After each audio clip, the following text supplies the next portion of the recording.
thanks, Lalita, for inviting me. I think pleasure is all mine because I get to interact with such a lovely community of folks from tech background, and I think what most CTOs miss is that they want to interact with the folks who tend to generally not socialize as much. So, because CTOs are somebody who keep on, head on the desk and not really interacting much with the community. So I think this is a great initiative. Today I'm going to talk about how do we use product experimentation at scale at Snappy and how we have utilized that to our advantage, and what is the technology that goes behind doing that, and what are the organizational challenges that are associated with running something like experimentation at a scale at which we are, like millions of users and millions of events being processed every second. So we'll talk about this a little bit. So while I was on my way to here, I was talking to my 9-year-old daughter. She said, "Why don't you just you're going to give a technology talk, why don't you just enter dancing on the stage?" So, because it will make it more entertaining. I thought about it, I said, I've been setting wrong expectations because I am, techie by heart. I have to bore people to death by, my technology talk. So, I'm probably not going to do that for a tech talk. So here we are. I think we are still going to have not as entertaining a presentation as she suggested. So, I think first, yeah, sure. Okay, cool. Yeah, some of these things always work in the second time in a presentation. The audio, especially the audio and this pointer. So something about Snapdeal, I think a lot of people would already know, but because I have been associated with Snapdeal for quite some time, I think I can still give a good refresher where we started. So Snapdeal started as a couponing site in 2010. Rohit and Kunal put together Snapdeal.com in 2010. They were still working on some ideas around couponing back in 2009 as well. So quite a long stint there. We quickly became a leader in couponing space in India, and then in 2011 we pivoted to become an e-commerce marketplace, where we started being a pure marketplace. By pure means we don't keep any inventory and have high margins on our orders. Then I think e-commerce boom was already there, the big billion days and all. So we grew very rapidly. I think I can still remember the time when we grew like 100 or 200% month on month. That was the crazy times. From a tech perspective, if I look at from a very techy lens, in 2010 we used to run on one server, 184 server, the entire site used to run. And we quickly, I think things escalated very fast. We, in 2013, I think we were on few thousand servers then. So if you calculate that growth, it would be much more than 100% month on month. That's from a core techie perspective. If you have to take it from a marketing guy's perspective, the number of users and everything, I think correlates to how your tech platform scales. And it's win-win from a company perspective, where the traffic is growing as well and the market is growing as well. So those were the times in back from 2010 to 16, I guess, when the e-commerce grew very, very rapidly in India, and we are proud that we were part of that phase.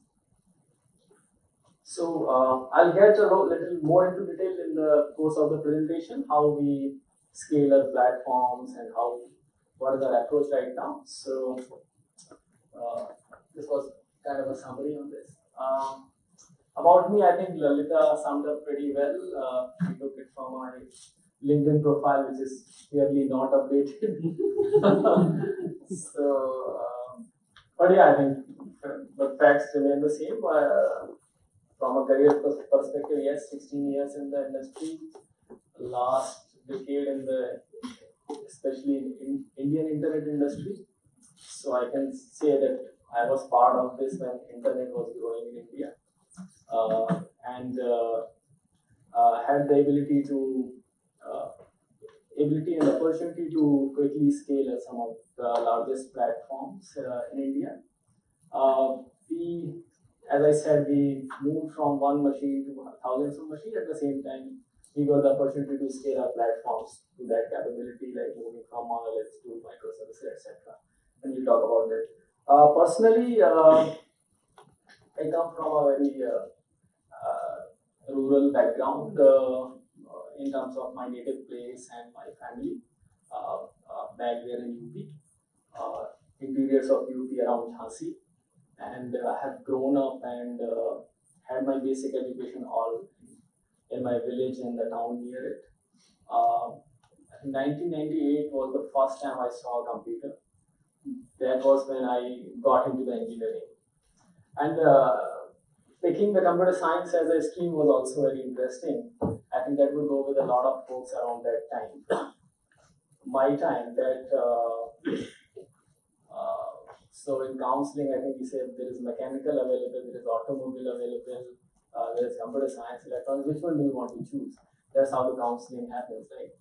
And I was like, okay, I have seen all the mechanical parts, I have seen all the automobile, I have seen all electronics. I have never seen a computer, so why don't I try computers? That's how I got to pick the computer science. But it has been a great journey since then. I think since I first saw the computer in 1998, and so far, people of our batch were celebrating 20 years of getting together last month, in fact, in August. So 20 years seeing a computer and then scaling the computers and seeing computers grew from 586 Pentium to what they are today in GPUs and everything. So it has been an exciting journey there. And I still take some time and go spend at my village as well, just to get some peace of mind from away from all the production issues and all the rush around e-commerce. Okay, so what's an experimentation talk without any experiment, right? And then I could come up with a presentation and a talk with a lot of graphics, which people definitely like, and a lot of bullet points, like a bulleted slide, which is quite boring in nature. But telling my audience that this one is better or that one is better is biased, because we haven't run the experiment. So here I am running that experiment with the bulleted point slides. And we'll get a feedback whether you guys like it or not. And if you find it really boring or uninteresting, don't blame yourself, I think. It's okay. Okay, so we need to run experiments. Now, you'll see in a moment why, as a product, we need to run experiment. And I would like to make it a little interactive as well, like what kind of experiments people have run on their products, etc. So let's see why experiments.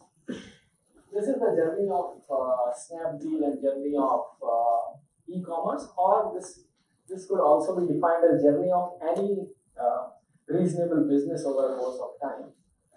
When there are new kind of opportunities available in the market, there's huge rush of users. Everybody wants to have a pie in that crowd of users, and then move sensibly towards what a reasonable business has to do.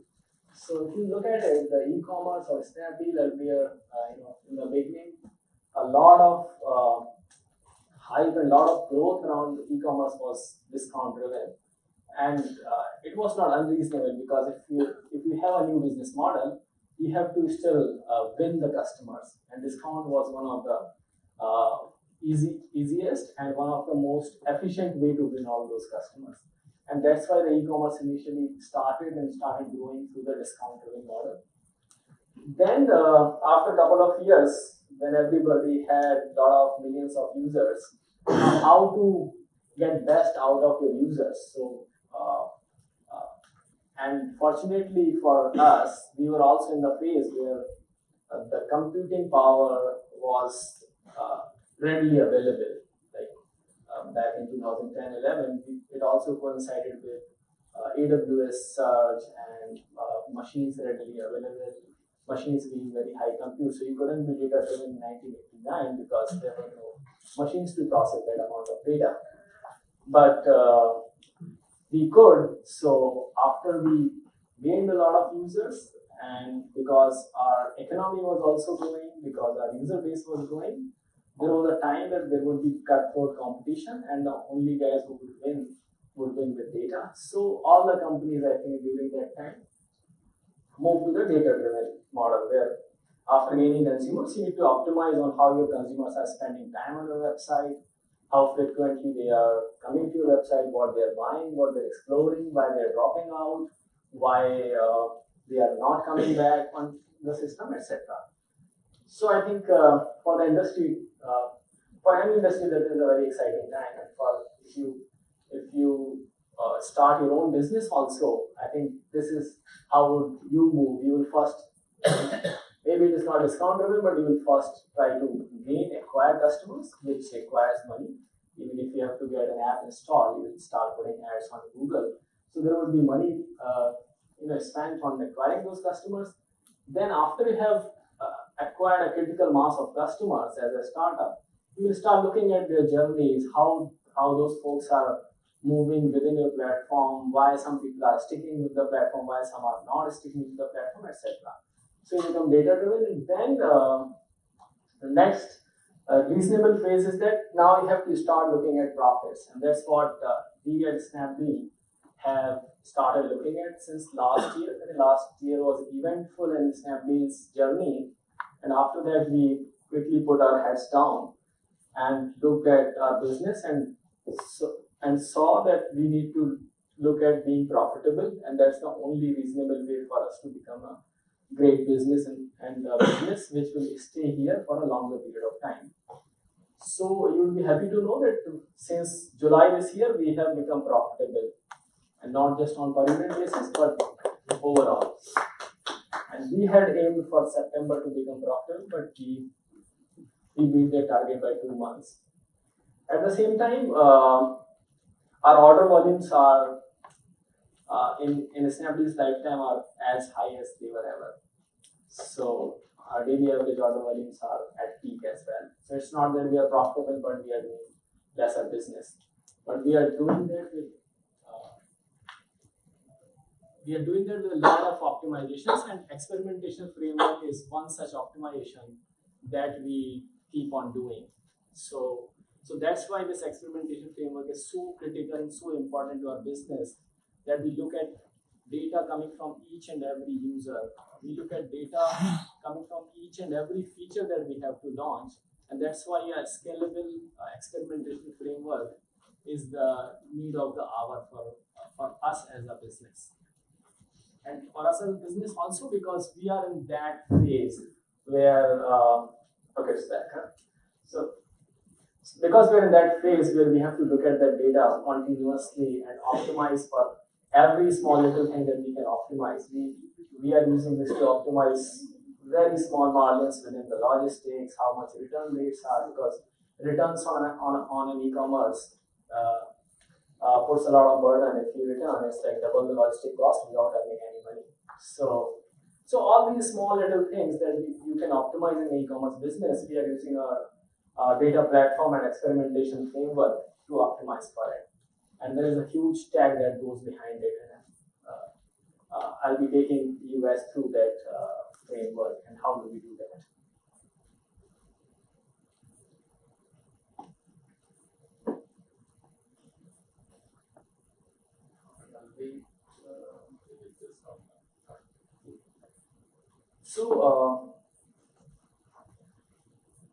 And experimentation becomes a necessity after a certain point when you have to start thinking about your product as something where you have to start rolling out things in a very optimized way. And I'll talk about it. It also is that we at our scale is doing a lot of experimentation. That doesn't mean that everybody at every stage has to do that. And we'll come to it.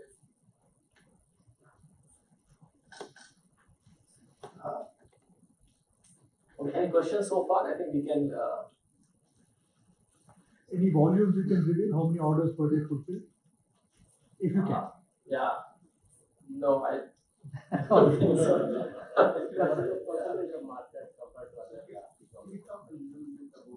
What the market share? How did you get the 1,000, 10,000 customers, 100,000? Like, what was your journey?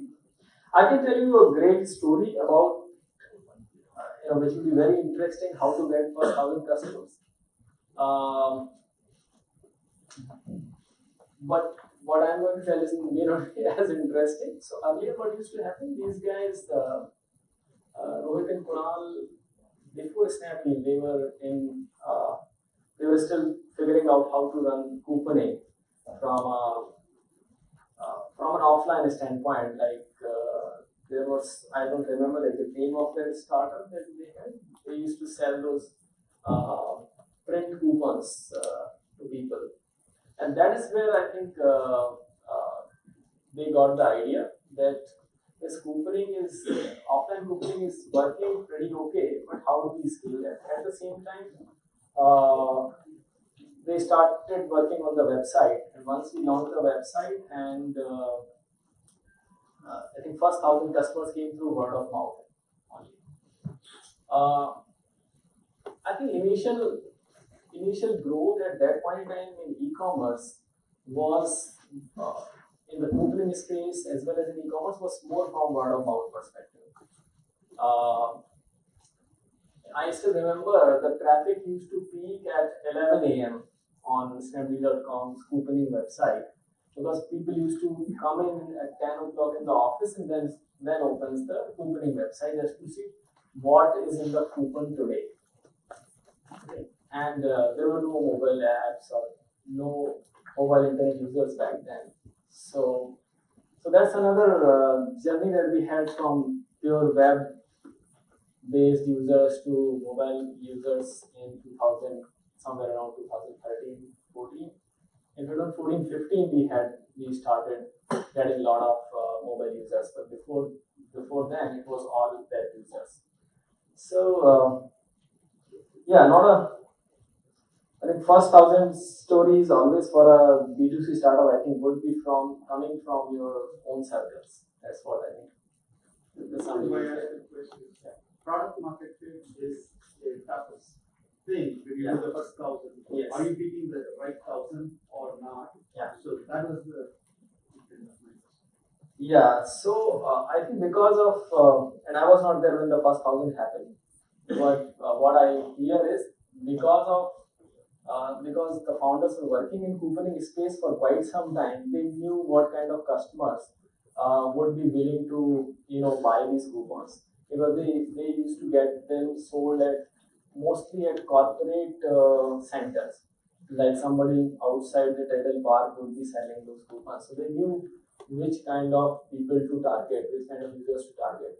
So I think the initial set of customers were all people working in corporates where they had their own laptop or computer at the workplace. That's how the traffic used to surge at 11 o'clock in the morning. While the situation is now totally different.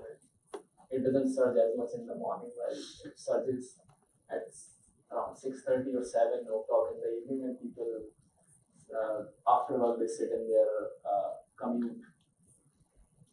So I think choosing your first 1,000 is very important, and I think that is where they found their customer base.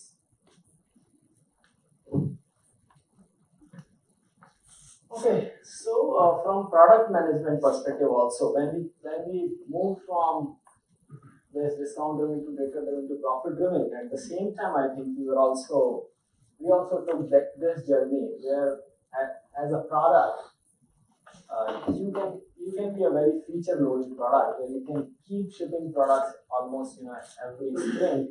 You ship one feature, then you ship another feature, then you ship another feature. But then this is what you get into a feature creep after a certain point in time. And it becomes very confusing for the product management or even marketing what feature is working, what is not working. While to the user, you might just present a very confusing picture of what the product is focused on, or for a certain user what product should be, and for a certain other user what product should be. That is like you can do a very category level personalization there. But you still need to look at what kind of features work for my business, what features don't work in my business, and that is how you take the journey from data driven to a profit driven, and from a feature loaded product to a product that looks at features that work, and the features that don't work don't get shipped. And that's where experimentation comes into play. Okay, so if you were to build the experimentation framework or start this journey towards being from feature loaded company to a company that ships exactly the right features that we do ship, how do you start there? And as for any question, there are not very straightforward answers. I think context will be different for everybody. So hold your horses. Why I put this slide? Because generally what happens in these talks, I'll talk about a deep tech experimentation framework, and you take it at a face value and start experimenting this in your startup. Some of you folks are from startups that maybe in a very early stage, or some maybe in a later stage. But it is very important to know when to take this journey. Okay, so I still remember people. So I keep on talking to a lot of folks in the startup space, especially in Delhi and NCR area. People come and ask, okay, now how do I experiment my features on my product? I ask them.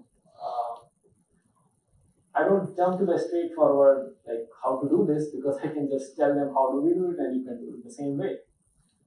But how many users we have? So somebody said I have acquired 100 users yesterday. Like, okay, man, first you get to acquire a critical mass of users, only then you can start doing experimentation. There is a certain stage in the life of a startup, in the life of business, where you start doing certain things. It's not that you go after this talk and start building experimentation for your product. You need to look at this very critically, both from CXO perspective and CTO perspective, when to start building on top of this. If you start as experimentation framework or A/B test on your 200 user audience, the results may not be statistically useful. While you may still want to use that, but please don't, because they are not going to be much useful in that stage of your startup.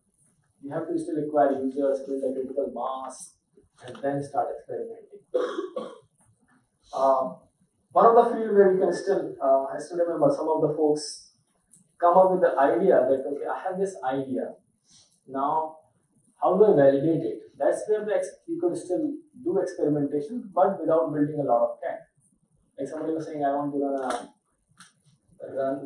to create an app which runs a community library where we can just, rent and borrow our books to each other. So, can you help me create that app?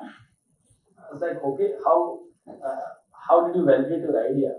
So it was like, oh, how can I validate the idea until I have the entire product? So that is where I think we have to start looking at it at different phases of an idea or of a feature or a product. You can use different strategy to experiment. You can just have a Google form and see how many people are interested in borrowing or renting out their books. And there is also a good amount of experiment without a lot of tech. So let's not overburden ourselves with what tech I can build before validating what ideas we can validate without a lot of tech. So I think that is some of the that is called pragmatism. I think we should all, as CXOs and CTOs, we need to have that when we build this in our product. Okay, so I'm going to talk about how to start. So if a product is all about tech, you can just start building a platform for experiments and then see how it works. But unfortunately, any product is a mix of people. It is a mix of capabilities where you have a product management which has to roll out features. You have tech which has to roll out features in accordance with the business, and you have people who basically think in a certain way. We have to align the people's philosophy as well. A successful product can't be built with one thing. If you have just the tech and not the other two, you can't really build a great product. So if you have to start with experimentation at scale, you have to keep these things in mind.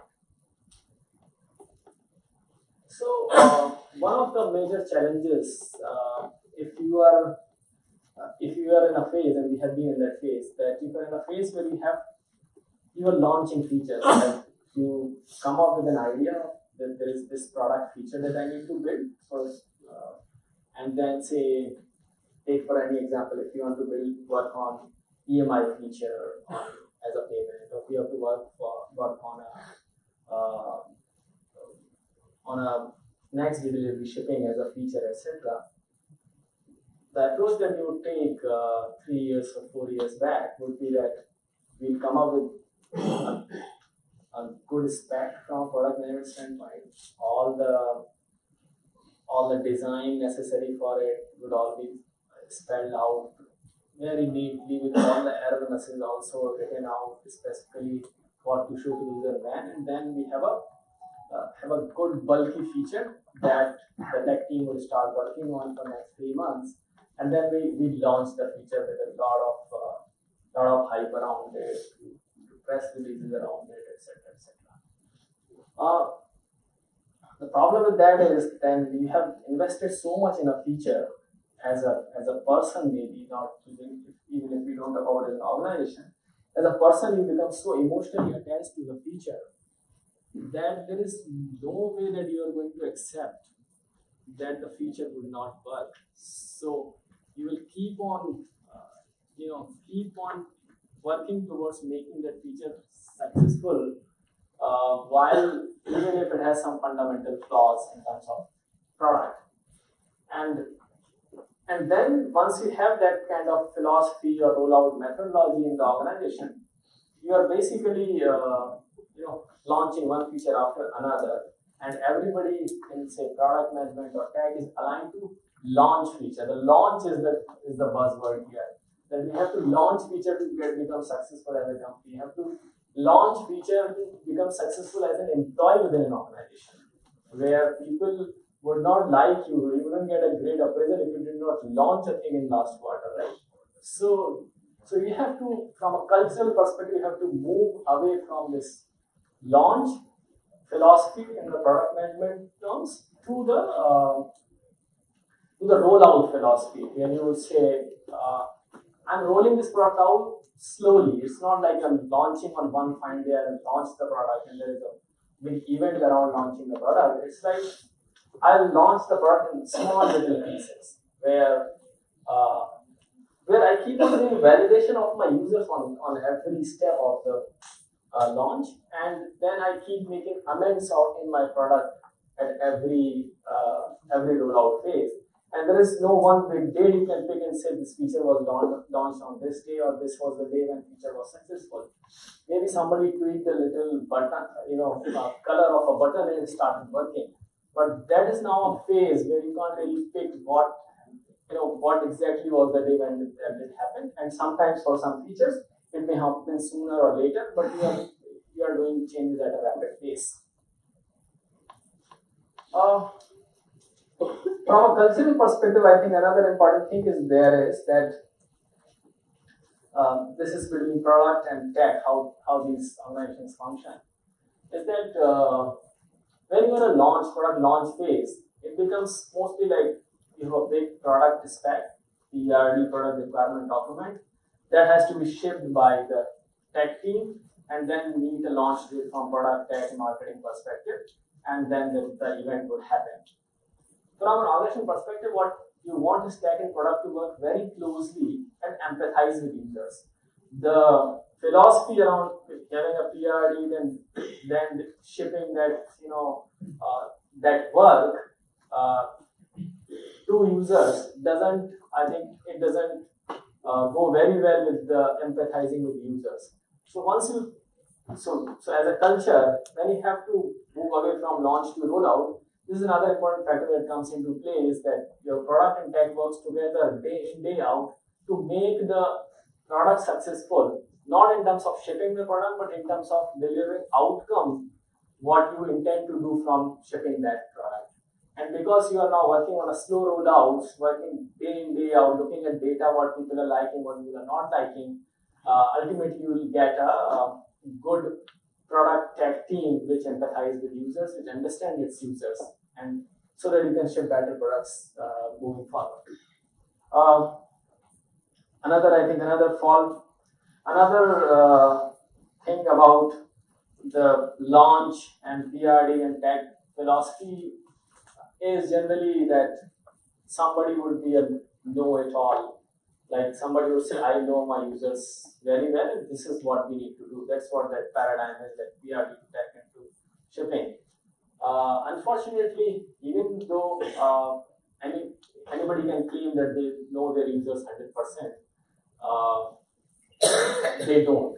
So there is no know-it-all person. But if we have to move towards experimentation, we have to give it away. We have to say, no, there is nobody that is know-it-all. Maybe you know more about the user so that you can take better choices, but there is no know-it-all here.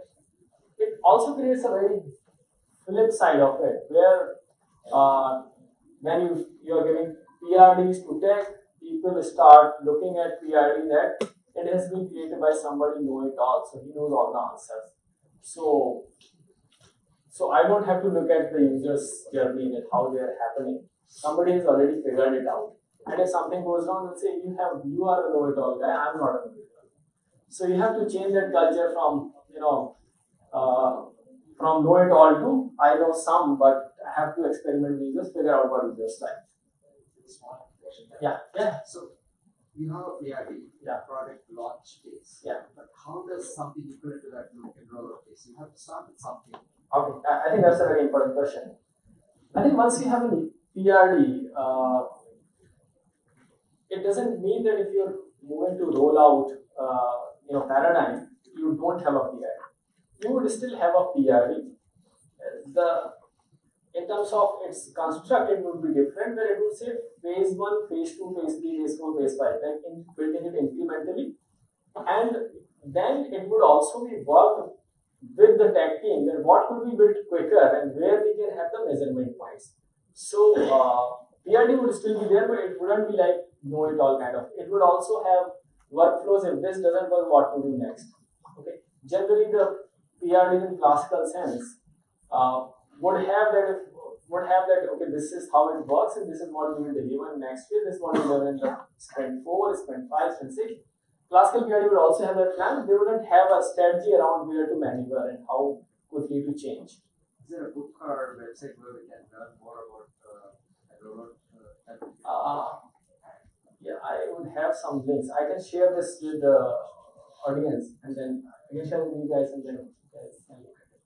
I have a follow-on question. So what are your release cycles right now? Sprints, you talked about sprints. So what are your sprints like now? We have 2-week sprints. What are they?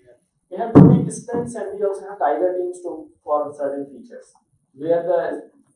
So 2-week sprint from a planning perspective, but that may not align with the shipping perspective.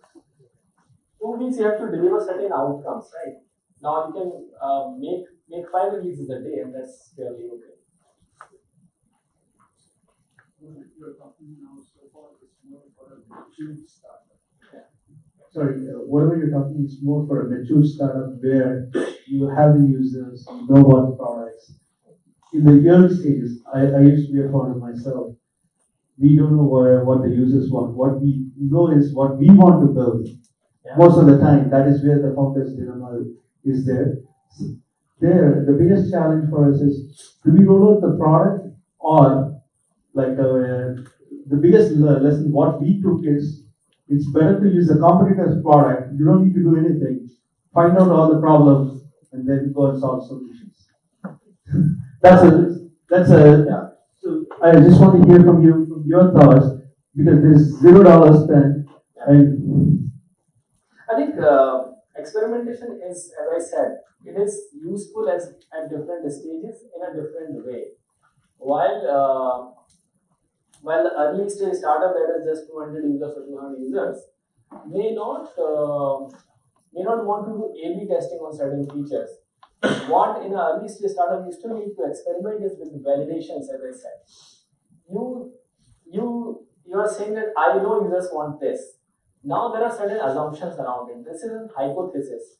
Now when you ship a feature, you are not shipping an A/B test feature. You are trying to find out the hypothesis or assumptions whether they are correct or not. So even in early stage, you can still do hypothesis validation. You may not get significant data from A/B testing, but what you can do is you can still validate your hypothesis. That if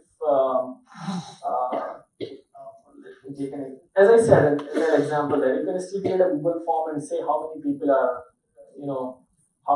are, interested in borrowing or renting out books. That is a classic example of very early stage startup where you have nothing built, but you're still trying to validate a hypothesis that people in general are interested in renting out or borrowing books. Similarly, in an early stage product, you can still do hypothesis validation with certain experiments. What I meant when I said that you don't need to exactly do experimentation in a true multivariate and A/B test kind of sense, because there is not enough of data there. I have a question. Yeah.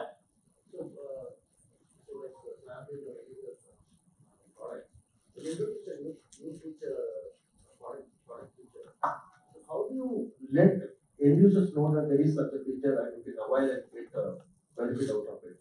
And this is quite challenging, even whether it is an internal customer or an external customer. You introduce something innovative and get the people make it work, get the people who use it is little difficult. Okay. How are you going to achieve it? I think one is that so that for different products there will be different answers, but there is one from a product perspective. If you have rolled out something very innovative, now innovative, I don't know if you are saying it innovative from your internal standpoint or from user's standpoint. If you are saying it from a user's standpoint, an innovative feature should immediately be discovered by users automatically. So, but if you put a lot of innovation in it, users are not discovering it, then the product rollout itself. So, and this is a product management paradigm where you launch either a product or a feature. You launch both in the same sense. When you're launching a feature or a product, you also have a rollout plan. Now, rollout doesn't mean it's just a tech rollout where you are shipping some feature, etc. How are you bringing your customer on board to that feature or product? So if I'm launching a new app today, I would also have a plan around it. Okay, next sprint we are going to ship this, and marketing is going to do these activities to get the users on board. I'm going to send these many notifications to this set of customer users to let them know that this feature is available. Either I can let them know about the feature explicitly, or I can implicitly also let them know that if somebody is using a Nokia phone and I have launched the exchange feature, I can let them know that your Nokia phone can be exchanged for this phone in this much prices. That I'm letting them know very implicitly, right? So a product or feature rollout can't happen without a rollout plan, which product management has to do anyway. Yeah. In terms of product, how we Snapdeal site into e-commerce sector? How the idea transition happens? Do you have a story kind of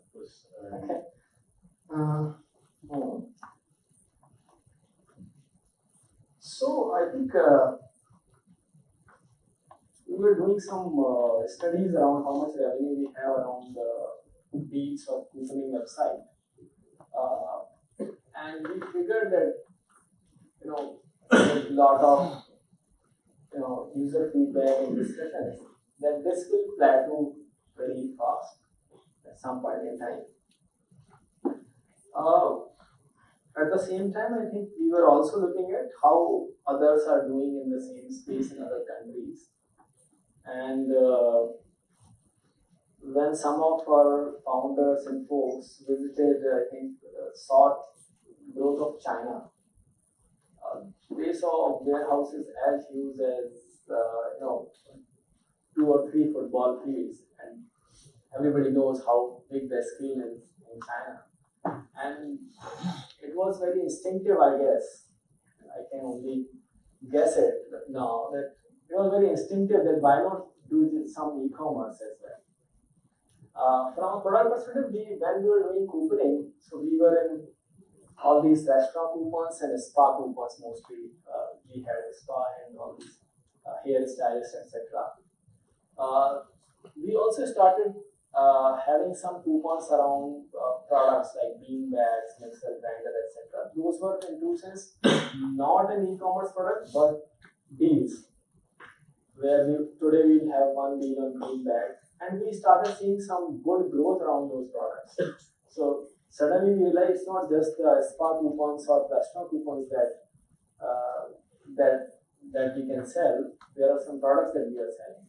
And suddenly our couponing inventory was like consisting of 40 to 50% of the product deals. And because we are seeing good traffic on the product deals and good user behavior around the product deals, we made this decision to convert this into an e-commerce site plus a couponing site.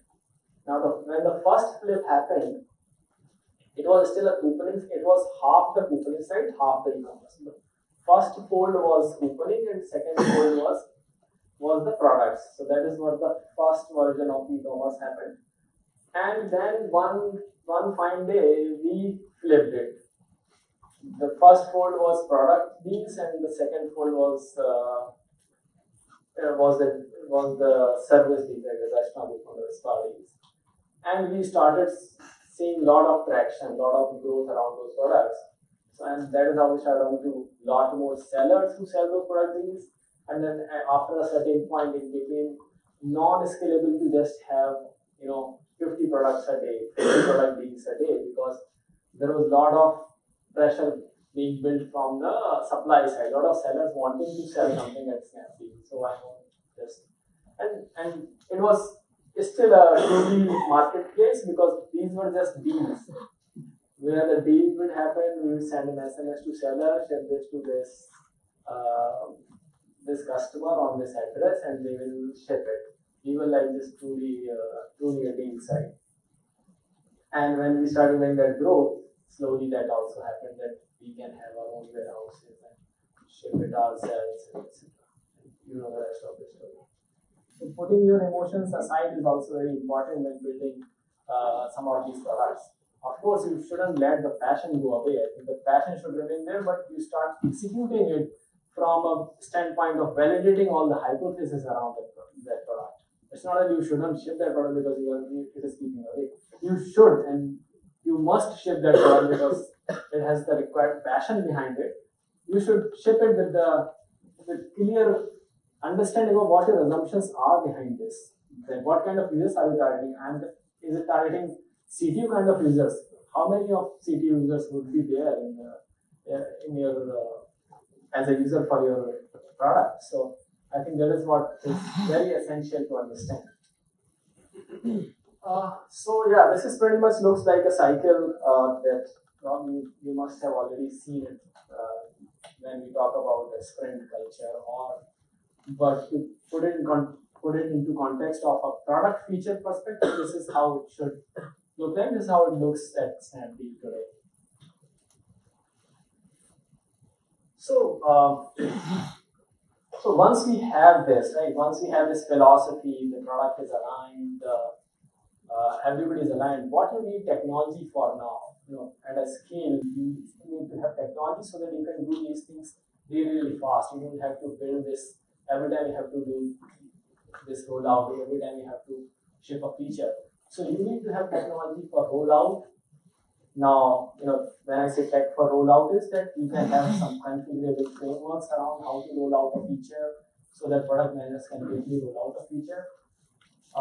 There should be technology around measuring this. Now, at a scale, the measuring is around all the big data and processing all the events, and you get the right picture of your audience. You get the right data around the segments or around the user segments you might have, around the campaigns you might be running. So it is very important to have the right measurement technology. When I say about change, it's all so we talked about it. We are doing this sprint by sprint and changing every time we want to change anything in our product. Over a period of time, what we at Snappy have developed is that there is a good configurable framework around changing some of these things so that product managers don't have to really rely on a sprint shipping. Some of the features around marketing campaigns, some of the features around how the UI looks like, and some of the features around some very deep functionality like pricing, etc., can also be driven using some of the experimentation engine that we have built. So we have just panels where a product manager can play around with these things, and that is a technology required for if you want to do a lot of rapid experimentation and for a lot of users. And then another important thing is that any experiment that you run, right at the beginning of an experiment, you should know what is the conclusion is going to be around this experiment. Sometimes if you are evaluating a hypothesis, you should know it right in the beginning so that you can keep your emotions aside. If this doesn't happen, I'm going to conclude this. If this happens, I'm going to conclude B. And that should be very clear from your starting standpoint. Otherwise, what happens is that the phase of the experiments or the tenure of an experiment becomes very long, because then you will always lose sight of what you were to conclude, or you would remain biased around one kind of conclusion, so you will never let the experiment stop. So we have to keep this in mind that what the conclusions are going to be. Can you give an example in your from your Yes, I'll come to it. So as I talked about that, they have to be easy to set up, easy to measure, easy to control. At the same time, if you're running experiments for millions of users, and the experiment shouldn't create any additional delay for users. So it has to be very low latency use case. If I want to do some experiments on Snapdeal's homepage or product page, it shouldn't be like it created another 1 second of latency or 2 seconds of latency, then the experiment itself is flawed. Your experiment already has 1 second delay built in, so you can't really, conclude what you were about to conclude. And it has to be scalable if you are serving a lot of users. So this is before jumping on to the experimentation, I think I'll also give an overview of what Snappy's tech is, because this drives how the experimentation framework should look like. Somewhere back in 2012, we moved to microservices from a monolithic system, from one server to thousands servers, because we had to scale for these many users. And we have today around 300 microservices for different features. They have been designed from a standpoint of single responsibility. For example, there is an inventory service that just tells us about what inventory is there, whether this item can be sold or not. So in a high concurrency environment where say 1,000 people want to buy a single iPhone, and that actually happened a lot back in 2014, 15, 16, that you want to buy the same product which marketing puts in the ads. And there will be at any given point in time, there will be tens of thousands of users buying the same product. So you need a scalable tech for inventory management, because you can't oversell, you can't undersell the product. Same with other services that you need reviews and rating service, you need a promo and discounting service where one promo has to be used exactly say 1,000 times, not any more or not any less, etc. So all of these services encapsulate a very core use case for them, and the way it helps us is that as a tech platform is that we have a single responsibility architecture so that these services can do what they do best, and in the event of a failure also we know where the fallback lies and what service is failing, etc. So we don't mix up those findings. If you look at it, that if we are looking at a product detail page at Snappy's M site on here. So all the information when app requests information for a product detail page, it is coming from multiple services, and there is an aggregation that happens on our API layer that does simple aggregation, not a lot of logic, but all logic is built inside these microservices that does one thing and that one thing very well. So for example, the image and title is coming from catalog service, the cart items is coming from cart service, the reviews coming from reviews and rating. There is a nudge service that provides some articulated nudges to the users. There is a promo service that tells about how many promos are running on this product. So it's not that these are not some of the generic statements that you see. There is a good amount of logic built behind all of these, that on what catalog, what seller, what price, what to do, etc. So it's fairly time and rule driven. And this is the same product page below the fold, where you see there is a serviceability service that tells whether this product can be shipped there or not. There is a promise service. And all of these services are fairly deep. If I tell about promise service, we have built a AI-driven model where we look at all the past data from this pin code. So we have to pick this product from a certain pin code where the seller has their warehouse, and we have to ship it to a certain pin code. Now between those, how many couriers are available? What was their average time to pick, average time to ship, average time to delivery? What was the seller's average time to ship for certain kind of products? And what kind of couriers are available for this volume of product, or this weight of the product, or this type of the product? There are some fragile, so some couriers wouldn't qualify for fragile products. Some couriers wouldn't qualify for high volume, packages, etc. And then we have built certain models around how this works. Then this model would be also combined with what is current allocation.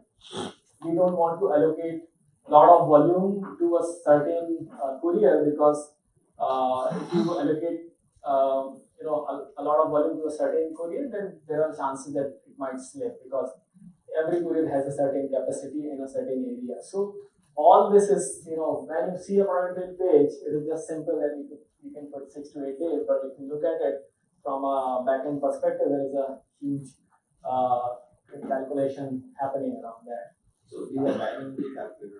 Yes. Not a predefined. No, these are dynamically calculated. There are certain amount of caching that would happen at front-end layer, but these are all dynamically calculated every few seconds only. So the caching is also, sometimes sub-seconds. So you couldn't say that, but you said there's an aggregation. So all these services are called, they're not aggregated at the client side, but No, not the client side. There is on the server side, there is an aggregation layer that does the aggregation, which is the front end layer. all this, waits for all the responses and Yes. aggregate. Because all these services in parallel, it can call them in parallel. Gets the result, combine the result, and send it as a one response to the client. But the aggregate doesn't do a lot of logic, apart from maybe some caching. Your client is built on what? What is your client layer built on? What's the tech stack? So the client is the app, and say Android app is built on Java. Yeah, of course. The web. Also our tech is fairly homogeneous. The backend services all are in Java stack. So Java, Spring, Hibernate, and MySQL being the core where the services need MySQL. The caching layer, most in most services are Aerospike, and some services use MongoDB as well. Some services use Cassandra as well. Some use HBase on the reporting side. But in terms of core tech stack, it's mostly the service is running on Tomcat using a Java as a primary language and best in thing. On the front end? It is also in Java stack. Java and Spring. We have started using React for Insight. React Native. Not native. React.js. So this is how the tech stack looks like, and I'll let you know why the reason behind presenting this, because when you have to do an experiment, it has to also talk to all these services. Behind all experimentation, all these services, what happens is that we have to make a lot of decisions. We have to process a lot of events. So you can't just run an experiment using just feature flags, etc. So you have to have a lot of data processing capability, and so that's why we have created our own data platform a few years back, where all the events coming from users are processed by our data platform. All the user events as well as the transactional events, where the data platform aggregates all the events coming from users, all the events coming from all these services as well. So all the services, like say our order service, whenever transaction happens, whenever user buys a product, that core transactional data also flows from MySQL bill logs to the data platform. If a package was returned by the user, that is an event, but you will find that in a click stream, as a click stream event that comes from courier and then from to our shipping and logistics services, and those services will put those events in our data platform, so that you can combine all of them together to actually get a combined view of your users' events. And all these events and then are then combined for a user data, so either for a user or a seller, etc. And so that you get a very homogeneous view of the data. So data platform is doing that in real time almost for every event. So if you do some events, and if I go and ask the data platform what was the last action done by this user, it can return that to me immediately in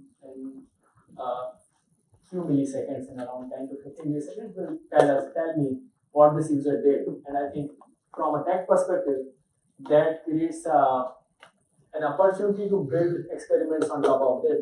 Okay, you added something to cart. Can I issue a promo to you so that can I push you to transact on the platform? Because you have that kind of capability, this is the engine that is driving that capability to build such experiments. Now, because we have this capability, we are using it at many places. Because we are using it even on outbound campaigns, like, okay, I have to send an email to you. What should I put that in an email? That's also being driven by experiments. Then the experiment engine is collating all the data. What was your read count on control versus test versus A versus B versus C, etc. All that is now being driven by this experiment engine. This is more of a database experiment, like even the flow also you can talk. Everything. So I can take some examples there. Some of the challenges here is that it has to flow across microservices. That is one of the things that if I want to run a pricing experiment, or a discount experiment, now it has to when you are rendering a product, you are getting a price from inventory. Now when you are checking out a product, you are going to the order management system. The order management is calling the inventory system, but it has to flow through that service now. And to make that capability also work, we have to make certain changes. So that was another challenge when we started working on this. Obviously, consistent evaluation and low latency were other challenges that we had to solve for. And we solve that through our architecture, where the data platform creates a lot of aggregation in real time and puts them back into a cache that can be consumed by the front-end layers. If you look at it, the examples, now all these this is and there's a home page field that you are looking at. So now if you look at Snapdeal's home page, all these small nudges like this is trending, this many people ordered, these were all launched as an experiment, and then after a period of time they also become product features. You launch, you experiment, then you become certain feature, but it gives an insight into what kind of these features has to be applied in what ways, what kind of products, what kind of users, etc. And these are some of the examples where you put top seller there, you put how many people just ordered, how many orders in last 7 days, whether this is trending or not. Now, to create these nudges, nobody had to actually code these up at Snappy. These were all coded in the front end as some variable markers. But what, from our framework's capability, what the product manager has to just do is say that, okay, I want to create an experiment where for all the products selling more than this of average this week, I return true for control, and false for this test, or false for control, true for this test. And I want to return trending for 15% of the masses, top seller for 20% of the masses, etc. All that with that logic, and then building that logic is the real beauty of that framework. That now you are aggregating on many number of things. It's not just user stream. I'm not just saying that if user does A, B, C, then I do this. I'm saying if this product was sold equal times in last, the data is not coming from user. The data is now being aggregated from some other layer. And all that has to be combined to build these features. And the fact that these features can all be built using a panel, that provides us huge capability to try many experiments at scale without we burdening our regular sprint flow. So that was a homepage field, listing page. This is a product detail page. This is a cart page. So we are using this experimentation framework hugely at all the pages, not just on one page. We are using this, and we are using this. We are able to get the insights from or the data from these experiments very quickly, all in our experimentation engine. When we run an experiment, we immediately start getting data as well, because the data is being collated by the data platform, and experiment engine pulls that back from the data platform, puts it onto the user panel to say what is working, what is not. And this has been a key driver to our profitability. If I would have to choose one tech capability that has been key driver, of course there has been many key drivers, from logistics optimization to some business optimizations. But from a product tech standpoint, I have to choose one feature. This has been a huge contributor to our optimization of product features.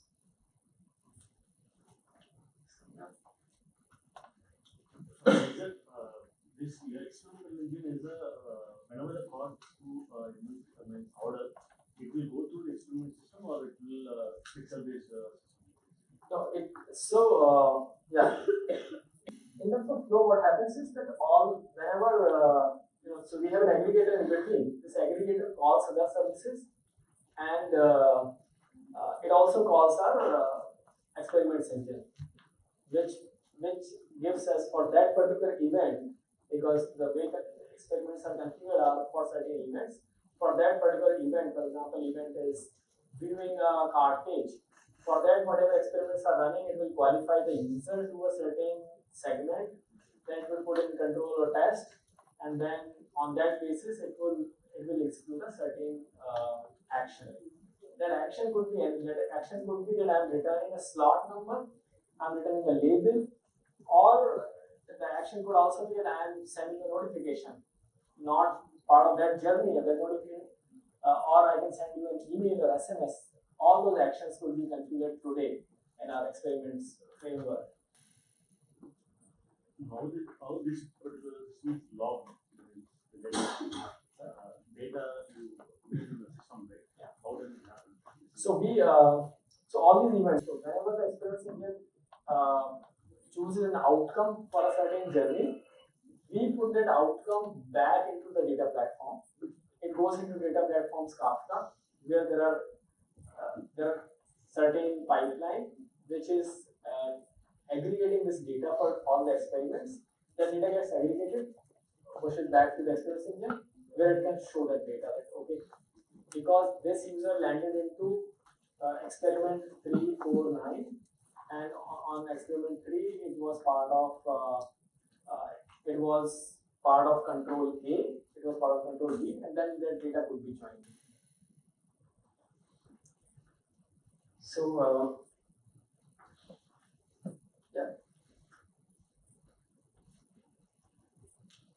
So right now we're working a lot on this experimentation. We have worked a lot for over the years on this. Now at some point in time, maybe we can plan to take it outside and put it on open source or something. But I have no clue when you will do that, because we are still pretty bogged down with lot of work that we have to do here. But I would personally want to make it open sometime. Respect to experimentation, we just show $500 orders in a day. Yeah. How do you decide what are the metrics that you look into making decision on which should go like from experimentation to like? Because there are no actions involved there. Yeah. So every experiment, when we have to launch an experiment, we also have to come up with metric. What, as I said earlier, that to conclude an experiment, you need to have both the metric. When this experiment fails, when it is a success, when it is a fail. For success, so not everything would be visible on the right now in terms of capability. Not everything will be visible. That say if these many users qualified for control or test group A for this experiment, if I want to calculate, okay, next month how many of them really order from that kind of data is still can be can be queried from the data platform. That arbitrary kind of data still is not available in the experiment framework. What data is available is that the click through, for example, that how many people click if they see this nudge, how many people actually go and convert on that particular session. But if you are talking about across session data, like what was the repeat rate of users who saw this, then that is still queried from the data platform. But data platform has a good ad hoc querying capability built on top of Spark, so that data can also be retrieved fairly quickly. And all these experiments come with that qualification in mind that okay, if this has to work, this is what we are trying to get.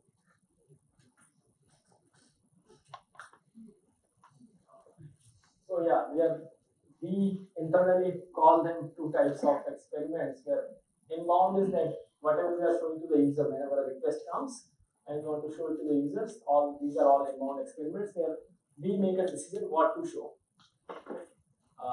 whether what buttons to show, what price to show, whether to show recommended products or not. So our entire home page, entire listings page, or entire page is configurable.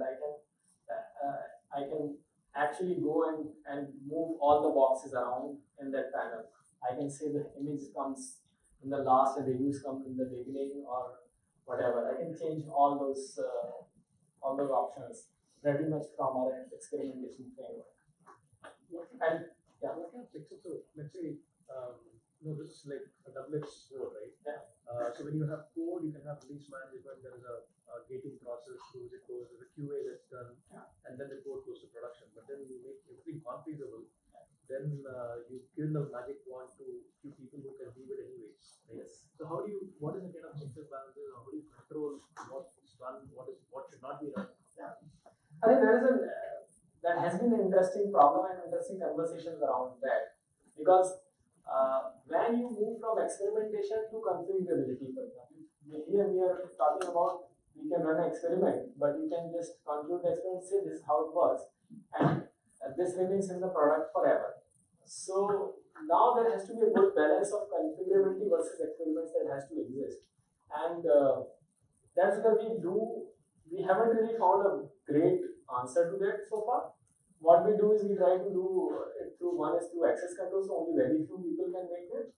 But if I were to bring a cadence to this process, it would be something like a sprint for experiments. Like we have a sprint for code where we say, okay, here we start, here we deliver this, here we deliver that.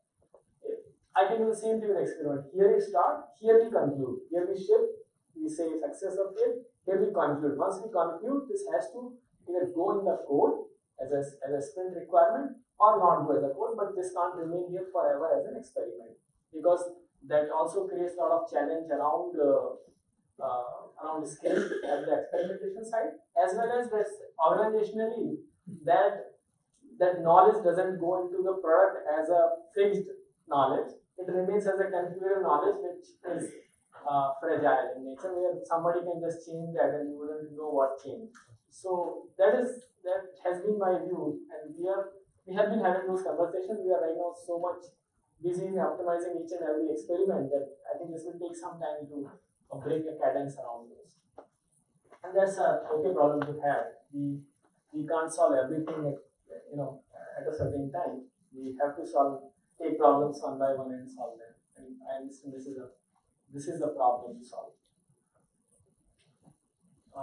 When I talk about outbound, I think this is all the outbound experiments that run. What notifications, SMS, emails to send to what kind of people, what content should go in notifications to what kind of people, etc. And all those experiments also keep on running every day, where you see notifications and the corresponding content. And all these experiments are also concluded. Another interesting problem there is like, okay, what time suits what people, and what time to send notification to what kind of people. That has been an interesting experiment, and we haven't still concluded it, but that is one of the interesting part of these outbound notifications and SMSs. I still remember at Zomato we did that, and we actually had different slots for different users when we send notification and SMSs, because we concluded the experiment. So we are trying to do here as well, where we are trying to find out the right time when to send those notifications. I think I've talked about a lot. So because it has been built over time, we have built certain modes around the architecture of this product, where we have our own expression language, where we can quickly create some of those queries. Like, it's not easy to create a query where you say, okay, run it for the products in this category, and in this category for users from this segment, and for products that sold say more than 10 units in last 7 days, something like that. It's not, you can't write English there, so we have to kind of invent our own UI as well as one internally and an expression language to do all that, so that those variable names remain fixed and we know what variables are available, etc. So it's not as easy as English as that sounds, but that's part of the product, and probably if those becomes at some point very complex, we'll have to figure out how to make them more simple. So this is again another verbose model of what I talked about in terms of experimentation. It takes data from different layers. In essence, it calculates an ECA, the evaluation, condition, and action. One action is basically either a label, as I said, or it can be an outbound action as well, where it says send this notification or show this nudge. This is how our experiment engine's page looks like. I have one ECA view there. I just wanted to show it as, I think, because I want to show what capabilities it has. Like it has all the user journey, you can say what is the analytics, you can simulate some of the user journeys, You can backtrack some of the events. You can define actions. You can define different outbound templates also here, like what kind of templates you want to send to users, etc. Okay, and then you see EC is basically evaluation condition and action model that we use internally. You can see that it has, you can give time and you can choose a segment here whether to run on 50% or 10%, etc. This is clearly verbose, may not be as useful, but as techies, we always take pride in what we build, so want to show it.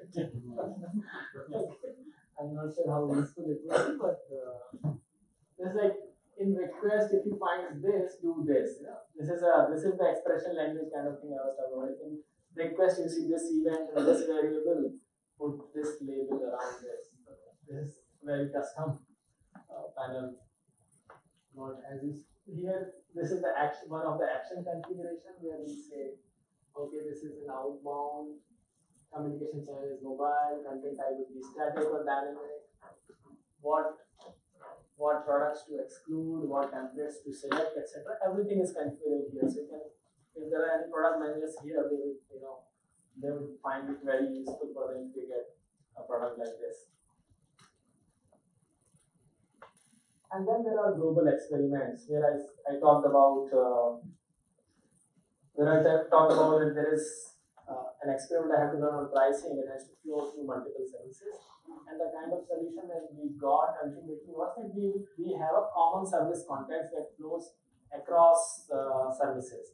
So whether I'm calling services synchronously or asynchronously, there would be a common service context which contains common information of that call, that this came from this user ID on this page, and who was the first, which was the first service that was invoked, etc. And then from there it goes from one service to another. And we have created kind of an internal library that basically works as a transport between the services. So we had this common library that encapsulates this context very well, and it also takes it from the Java guys would know that from one thread local to another thread local, it can get transferred. In terms of reporting, we use heavily the data platform. The data platform has both batch as well as on-demand capabilities. On-demand so for both batch and on-demand we use Spark, but for on-demand we also use Zeppelin on top of the Spark context, and that is where a lot of our data science folks spend their day on, where they keep on building some of the models on top of the experiments data as well as other data, for example, logistics data or user-generated data. Okay, so while we continue to work on this, because this has been a lot of hard work put onto this, in terms of road ahead, we already utilize AI in pockets in certain like in image recognition, categorizing products into certain categories, etc. We are also starting to do that for selecting the right set of samples for this kind of experiment. What should be the configuration from our past experiments? So, kind of learning from past experiments has been the part of some person's job. But what we want to do here is that learning from all those experiments should come into the platform as an AI model, so that we can create some experiments quickly and choose some of the variables of those experiments, including the control and test groups, etc. Pretty rapidly and accurately. We have been using this for experimentation to optimize some of our businesses. Now we have also started using the experiment agent to fuel growth. Right now we are again in the regrowth phase where we have optimized it to profitability. Now we have to grow our user base as well as our order volumes, etc. So we have started launching experiments around growth using our experiments agent. So that is one of the exciting phase of experiments that we are right now getting into.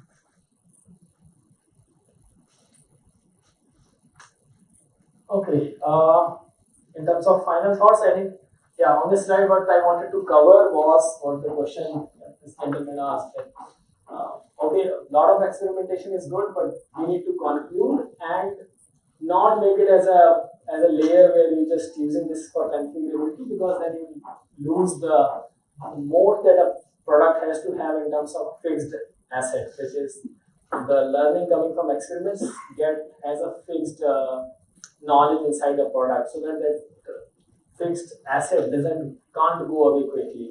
And that was one of the things I want to cover in this slide. I'm open to questions now.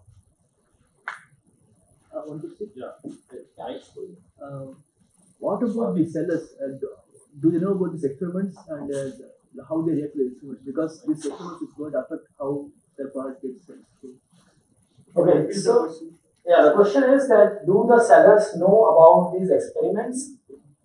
All the experiments are towards increasing something, increasing either order volume or margins or shippability or deliverability, etc. So all the sellers, all the seller actually care is whether their volume is increasing or not. So not every seller in a scalable way can be communicated of these experiments. But ultimately the results would be on the positive side of that. What AI stack are you going to use? Have you finalized anything on the AI stack? AI stack right now, we also use a lot of AI models, using TensorFlow. And we already have Spark and Hadoop cluster set up. We use Spark very heavily, and we have some layers still use Spark and then some using TensorFlow. That's why when we have services, we leave the choice of technology to these services, and everybody can independently choose different kind of technology. That's why we see that some services use Aerospike, while some use Cassandra, and some use MongoDB, because that's their choice, that their use case also. It's use case driven. So so some guys already use Spark and then some already use TensorFlow as well. From technological perspective, what kind of input and where do you provide these inputs from competitors? Probably one or two examples where you can provide. I did not understand. I usually have an experience and may expect something different what your competitor is providing. So what kind of inputs and where do you provide these inputs in your experimentation framework? Because this seems to learn itself from itself only. Yeah, no, we don't have any input from a competition perspective. I don't think we can have a competition perspective built in. I think probably that might give you an advantage. No, I would like to use competitors' data, but you can't get competitors' data. No? You can't get a user's history on a competition website.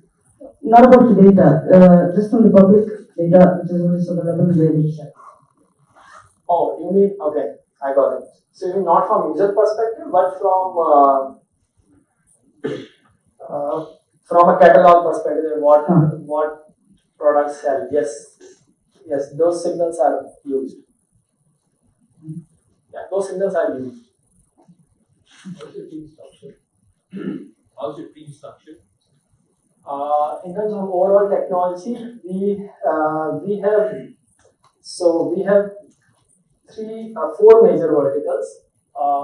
One is the buyer side platforms, where the buyer side platforms has mobile API, mobile apps, and website, etc., and ordering. So right from discovery to checkout, that falls into buyer side. Then there is a supply chain side, where all the logistics system fall into supply chain vertical. Then there is a seller side, where all the seller side systems fall into. Sellers are our heavy users as well. They list the products and then change their inventory pricing very frequently, and also put ads on the Snappy. So there is a seller vertical, and there is a tech platform vertical, which is experience engine, search, data platform. So this is how in four verticals we are structured.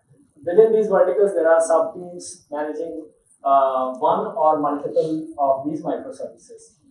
For example, buyer front side, there are apps and user-facing teams, there are teams, then there is card service, promotional service, order service, checkout service, etc. What do you use for automated functional unit tests? So for unit testing, we use JUnit and Selenium for integrated testing. Use something like Cucumber or Cucumber also, some teams use Cucumber as well. So, having an experimentation framework is great, but how do you actually attribute the result to an experiment? Because there are so many variables, and a different experiment can actually impact the result of another experiment, right? Yeah. Is there a scientific way you can actually measure the outcome of an experiment? Yeah, so when we are running an experiment on a certain page, for example, if we are running it on a product detail page, if you try to create another experiment on the same page, one is that you would start immediately seeing conflict. So as a product manager, if you create an experiment, you will be shown a conflict with other experiments. Then there is also a way on our experiment section where you can say 50% of the audience is allocated to this experiment, 50 to this, and then inside this total 50, now you can divide your control and test. So the control and test of both the experiments can't interfere with each other. On the deployment side, hardware, bare metal, VM, cloud, containers. Okay, so we moved back from AWS to our own data center, and our data center uses OpenStack, and on top of OpenStack we use all the OpenStack VMs. We still don't use containers on top of that. but why move away from AWS? Okay. Competition. Sorry. Competition. Oh, it's because of Amazon. Yes. One is that there is a huge amount of bills that we were incurring when we were on AWS. Cost. Sorry. Is it cost? Yes. So cost as well, and so that's when we calculated that when we have to invest capex, in what time we should be able to get that capex back, and the calculation was pretty straightforward when we did that calculation. That for our data center, getting the capex cost back from that opex saving looked like no-brainer. So, what is the payback period? Yeah, that I'm not sure if I can talk about the payback period right now. So yeah, I can check and then maybe confirm, but it was very short. At what scale that makes sense? Yeah, so if you're running Let's say if you're paying $1 million of hosting charges, then it makes sense. Or $1 million a month if you're paying this. $1 For us, that was a calculation. It would be different for different because in terms of usage also, there are different services on AWS, right? In terms of data services, the costs are different, and in terms of non-data services like compute, the costs are different. So it depends on your uses, obviously. certain things you still rely on, like page caching, for example. You have to use something. Yeah, we use Akamai. We have been using Akamai right from the beginning for edge cache. Your new data center is in your India? In Delhi. Okay, one question for me. Do you have any fake orders, credit card frauds, and all of that covered? Do you ever have a lot of fake orders? In India, generally, I think the credit card fraud orders are on a very low side because of the two-factor authentication. If you compare India with other geographies, it's on a very low side. And then payment gateways protect us again from that happening as well. The fake orders happen when your delivery times are really, really fast. If you are a mobile recharge site, the fake orders will be more because when you are using a fake card, the delivery is immediate. But if delivery is the next day or the next day, the chances of that fake transaction getting caught by some person, either bank or payment gateway or us in the middle, are very high.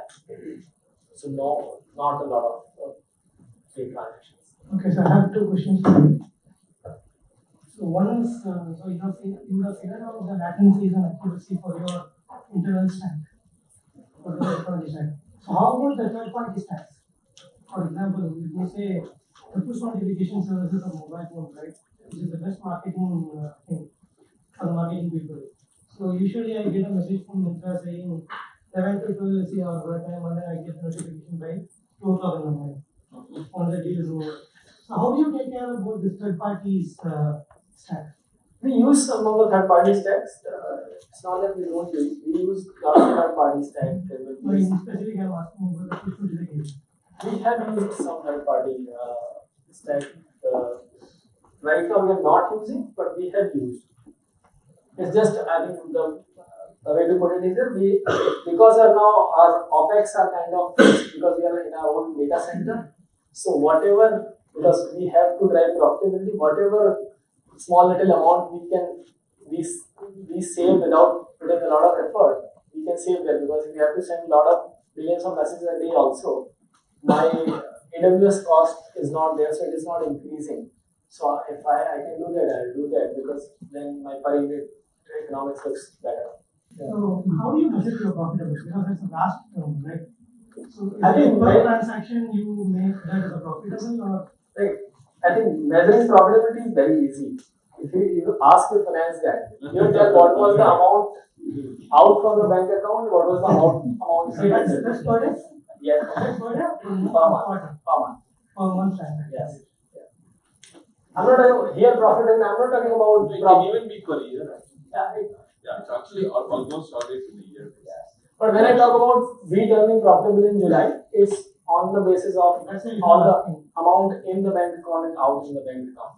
Not, and from a unit economics perspective, on a specific order, we were profitable quite a few months back, but not with all the fixed costs. So now we're profitable even after taking the fixed cost into consideration.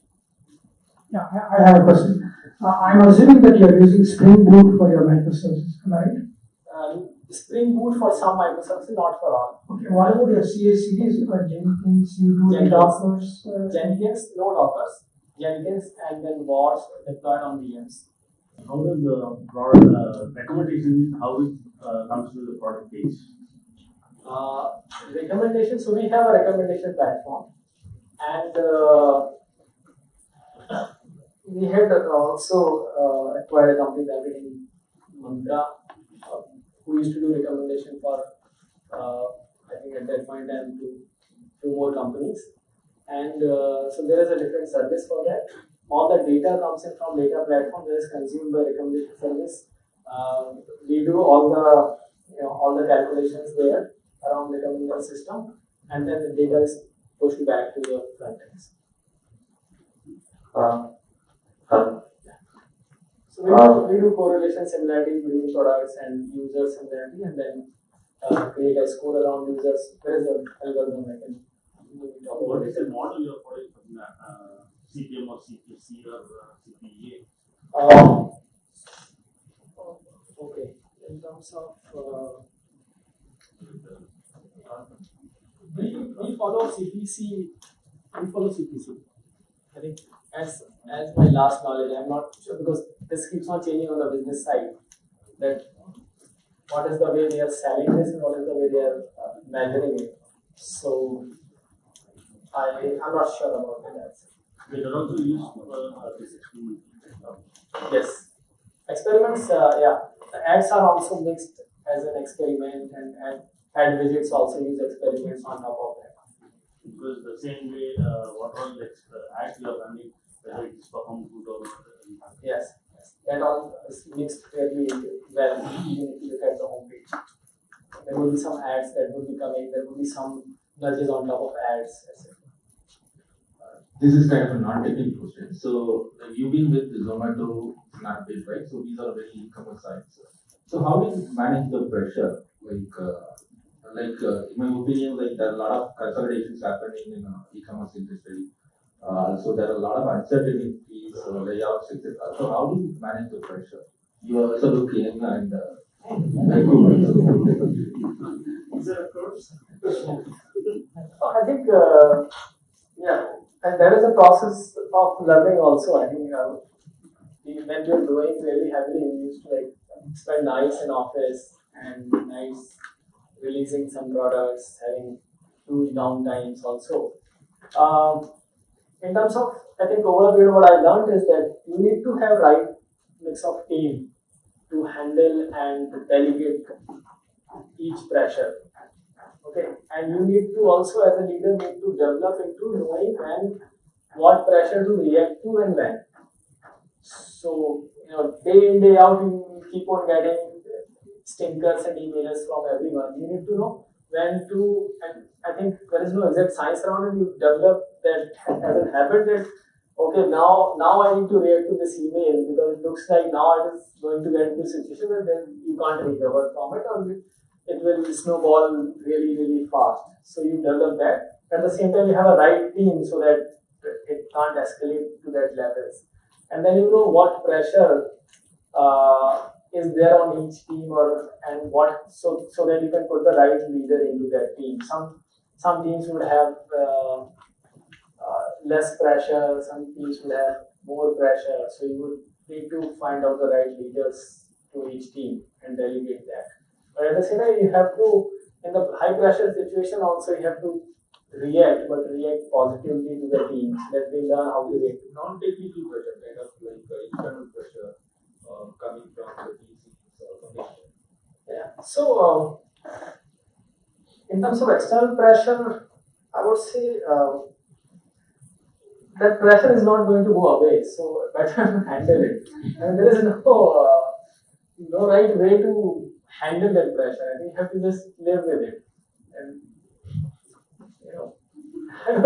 I don't have an exact answer to it. To be very honest. What is the biggest experiment you did that worked and the experiment that didn't work? Okay. I think one of this was that when we moved from our Deals Kubernetes side to the e-commerce side, we also at the same time did a major re-architecture of our product as well because we had to change the product. And we kind of written everything from scratch and created our own e-commerce platform. That I still consider as one of the great achievements because then that core design of the platform has actually lived through time without much of the change. So how do you manage this experiment team? Right now we are 200 people. Prashant, can you tell a little bit about the team culture at Snapdeal, like average team size, or do you cross-pollinate the teams when they are in a order service, catalog service? Can you talk a little bit about that? Yeah, so we are around 200 people team. Now, in terms of culture, I think because I have also come back after 1.5 years spending at Zomato and right in April. So I think culture keeps on changing with the phases of what I have seen is with the phases of the company also. I think if you look at in fact 2017, maybe you would see the culture is something very different because of all the turmoil was happening at that point in time.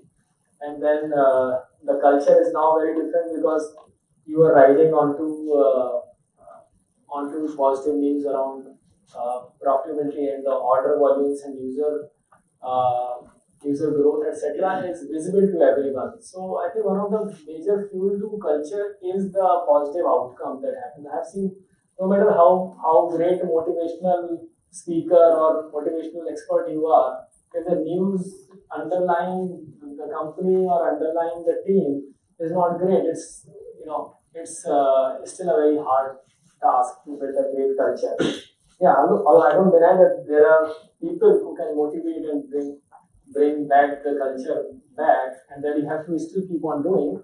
But riding on the positive news is the easiest way to build a great culture. At that point in time, we can highlight some of the positives that you want to stay with the culture and some of the things that you don't want to stay with the culture. Because now everybody is automatically motivated. You just need to encourage the positive things that you want to stay with the company and discourage the things that you don't want to stay with the company. In terms of team culture, there are certain teams that that work on say different services, for example, buyer front or logistics, they they have been given certain outcomes at any given point in time. That okay, for buyer front team, this is how we should be able to take this much order volume or order rate, and your outcome metrics is that what is the user growth in this period, what is the order volume growth in this period, while at the same time the logistics teams would have a different outcome metric. But slowly, as I said, we have moved away from shipping feature culture driven. That okay, if you have shipped 5 features in last 3 months, it doesn't mean much. So we have started encouraging shipping outcome metric. That okay, if you have shipped feature, it doesn't matter much. Tell me what effect that had into the company's outcome or product's outcome. Can we wrap So I have up with to- the last questions? Sure. So how do you manage experiments across devices, this is web page, across devices, like mobile, you have a native app, and we are actually making some changes in the experimentation engine, which is actually reflecting the mobile app as well, right? Which is native, without pushing any updates. So as I said, the mobile app also has become hugely configurable over a period of time. It's not that it was like this always, but now the mobile app is also built that configurability that whatever variables we pass from the backend, it is able to configure itself within the page. So I have a question. So this experiment platform mainly focuses on the for a product management, right? How about is there any experiment platform for the technology? Like because you have to incubate a technology, you have to foresee the future. So what kind of are you using the same kind of stack? I mean, or the same platform for that as well? Not the same platform, but what it does is we have some kind of framework that you give to product managers, and then you don't have to work on these requirements. You get a lot of bandwidth that you can utilize on creating something for the future. So as I said, something like say now if I want to build AI to drive these experiments, now the team can work on that rather than shipping some of these experiments, because those experiments are automatically shipped by this framework itself or the engine itself.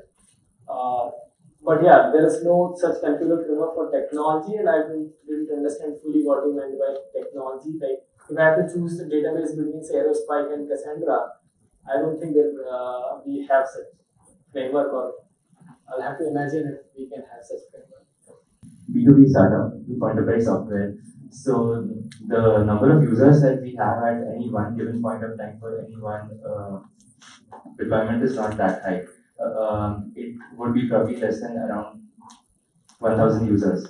So we are finding it hard to actually justify a move from monolith to microservices.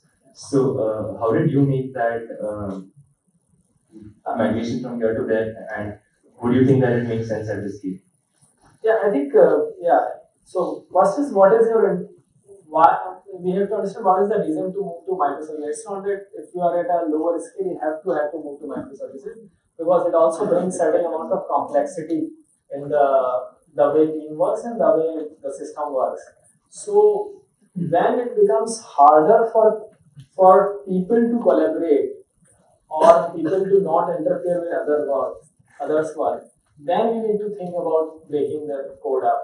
But I think not in the beginning. If you are trying with 10 people, if it is a 10 people tech team, I don't think there is it makes a lot of sense to start thinking from that standpoint to move to microservices.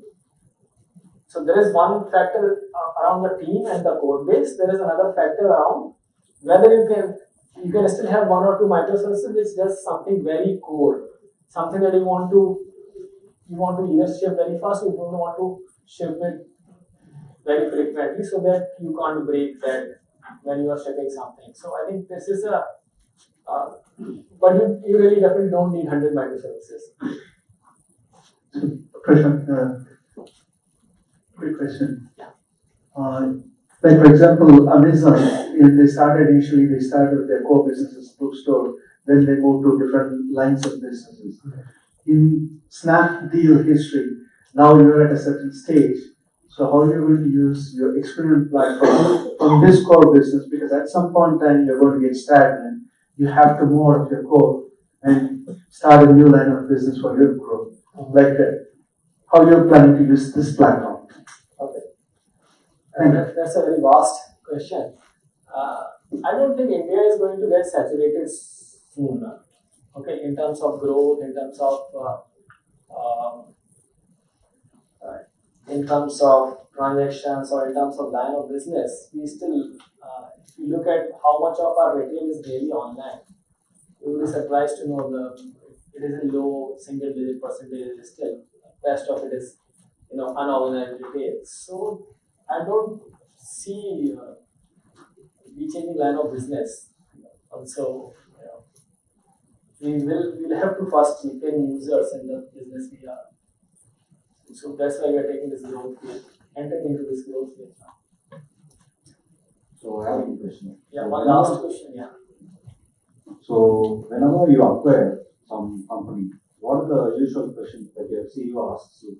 Like, when do you decide if you can build it yourself or you need to go for the acquisition? Okay. That's a tough one. Because there is no generic answer to it. I can only, because, see, these questions keeps on changing with in the phase you are. The questions today, maybe some of those founders will ask other guys, would be very different from what they asked some people 2 years back, because the business has changed. So, very hard to double guess what they would ask for. I think I can give a very generic answer what one company looks and another is. Whether there is a product fit, whether there is a culture fit, whether there is a people fit, right? And whether there is a financial fit. And that's a very generic answer to it. So I can't answer it from a very specific perspective because I don't. No, when do you decide you cannot build it yourself and then? Yeah, but it has to. Even if I can't build it myself, but if there is no people alignment, there is no financial alignment. Then you really, of course, you can always build it yourself. If you take, you would think like, yeah, I can build